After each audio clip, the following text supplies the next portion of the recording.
திருக்குறள் அதிகாரம் 88. பகை திறந்தெறிதல்.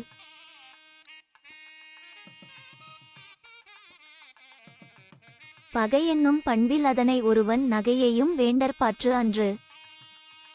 பகை எனப்படும் பண்பற்ற ஒன்று விளையாட்டிலும் விரும்பத்தக்கது அன்று.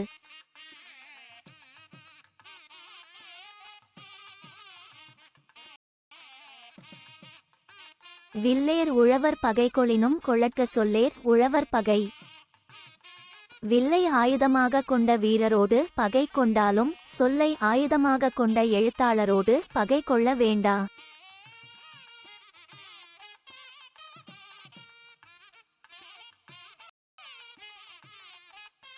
ஈமுற்றவரினும் ஏழை தமியனாய் பல்லார் பகை கொள்பவன். தன்னன் தனியனாக இருந்து கொண்டு பலரையும் பகைவர்களாக பெறும் ஆட்சியாளன் பித்தரிலும் அறிவற்றவன்.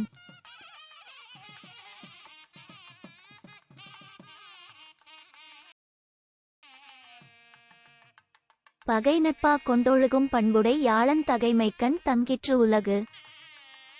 பகையையும் நட்பாக மாற்றி அவருடன் இணைந்து வாழும் குணம் உடைய ஆட்சியாளரின் பெருமைக்குள் இவ்வுலகம் அடங்கும்.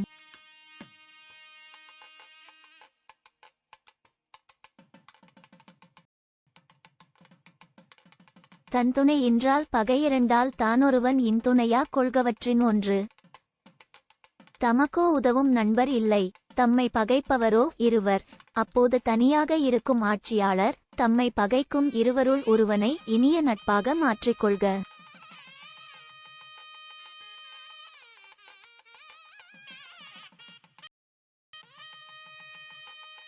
தேரினும் தேரா விடினும் அழிவின்கண் தேரான் பகான் விடல். ஒருவனது பகையை முன்பே தெரிந்தோ தெரியாமலோ இருந்தாலும் நெருக்கடி வந்தபோது அவனை நெருங்காமலும் விலக்காமலும் விட்டுவிடுக.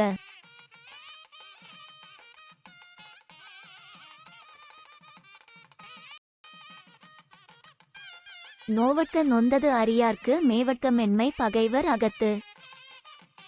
நம் பலம் இன்மையை தாமாக அறியாத நண்பர்களிடம் சொல்ல வேண்டா, பகைவர்களிடமோ அதை காட்டிக்கொள்ளவோ வேண்டா.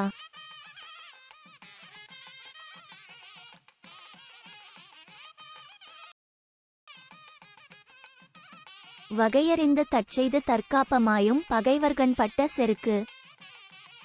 ஒரு செயலைச் செய்ய வேண்டிய முறையை அறிந்து நம்மை பலப்படுத்துவதுடன் இரகசியங்களையும் நாம் காத்து கொண்டால் பகைவர் தங்கள் மனத்துள் நம்மை எதிர்க்க எண்ணிய செருக்கு அழியும்.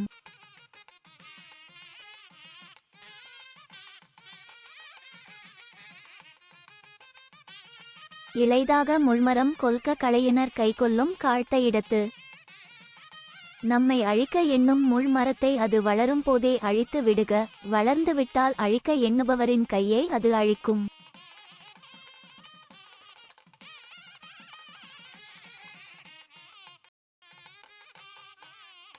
உயிர்ப்ப உளரல்லர் மன்ற செயற்பவர் செம்மல் சிதைக்கலாதார்.